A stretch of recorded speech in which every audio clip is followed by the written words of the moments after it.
A merchant stands on the deck of his ship, watching the tide pull unnaturally far from shore. In the fields, a farmer wipes ash from his brow, confused by the strange taste in the wind. A child asks her mother why the sun looks so pale. No one answers. Somewhere, deep beneath the sea, a pressure builds. Silent, invisible, unstoppable. And, without warning, the world begins to change. Over the last 3 episodes, we uncovered a civilization unlike any other in the ancient world. The Minoans ruled not with armies, but through trade, art, and ritual. They built sprawling palaces with no walls, navigated vast trade routes, and filled their lives with color, dance, and meaning. We've explored their cities, studied their myths, and followed their ships across the Mediterranean. But now, we reach the final chapter. What happened to them? How does a culture so advanced, so deeply rooted, simply disappear? In the mid-1600s BCE, a volcano erupted on the nearby island of Thera, modern-day Santorini. It wasn't just an eruption. It was one of the most powerful volcanic events in recorded history. The explosion sent rock and ash high into the atmosphere. Massive tsunamis crashed into the coasts of Crete. Entire towns were likely wiped away in hours. Crops would have failed, skies darkened, trade halted.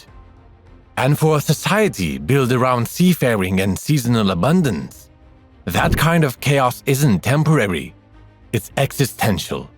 Was this the event that broke the balance, or simply the first of many blows? In the decades that followed, new signs began to appear across the island.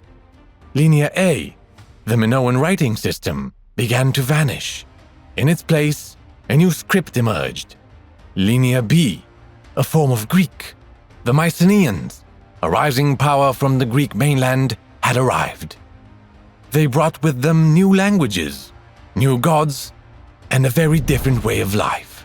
Whether they came as conquerors, settlers, or opportunists is still debated, but their presence is unmistakable. Palaces were destroyed or repurposed. Symbols of Minoan religion were replaced or erased. The tone of the artwork changed from fluid and ceremonial to rigid, militaristic. Whatever defined the Minoans before was fading fast. Not all falls are sudden. Some are slow. Not an explosion, but erosion. Trade routes dried up. Harvests became unreliable. The rituals that once bound the people together may have started to lose their power.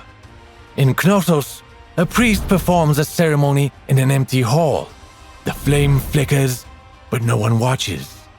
The symbols remain, but the meaning starts to drift. And in time, the rooms are no longer cleaned, the altars no longer filled, the songs no longer sung. Today, what remains of the Minoans fits inside museums and ruined sites. We find frescoes, faded but still vivid. We find tools, idols, and writing we still cannot read. We find architecture so complex it continues to raise questions. But we do not find their stories. We do not know their names. The voices are gone. The meaning is fractured. What we're left with is a silhouette, the shape of a civilization hollowed by time. And yet somehow, they remain with us.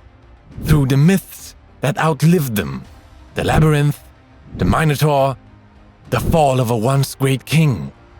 The Minoans left no written history, but their echoes made it into legend. The Greeks looked back at this strange, beautiful culture and tried to make sense of it through myth. They remembered fragments. They transformed the ruins into stories.